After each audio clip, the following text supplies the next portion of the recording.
Gipasiga na atubangan sa publiko ang 197 feet ug colorful nga Christmas tree sa Tagum City, Davao del Norte atol sa lighting ceremony kagabi sa City Hall grounds. Ang 10-layer nga Christmas tree napuno og kapin 4,000 light bulbs, gikonsider sab kining tallest Christmas tree sa Pilipinas. Ang seremonya gisaksihan sa kapin libo ka mga Tagumeños ug mga dumuduong sa lugar sa pagpanguna ni City Mayor Ray Uy. Nalingaw pag-ayo ang tanang nananaw, hapsay ug malinawon ang Christmas tree lighting ceremony. Wala rasay usa ka milyon ang nagasto sa syudad sa Tagum sa mga Christmas lights.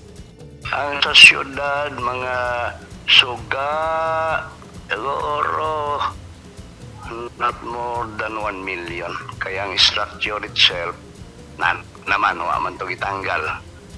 So, ang mga rice bulb na lang niya, and other yung mga lighting facilities.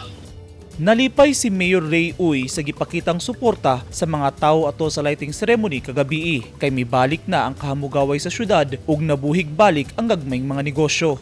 Nimbalik na po ng kabibo sa itong siyudad sa Tagum, itong mga naggagmay negosyante, lipay na po sila.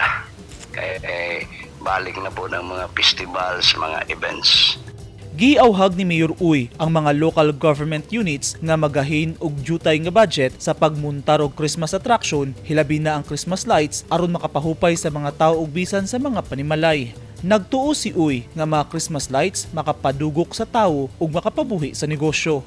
Ang wish niya to karon tuiga, hopefully makarecover na uli atong economy para ahon na kanto mga nanirado makaabri na and hopefully di na mubalik si COVID.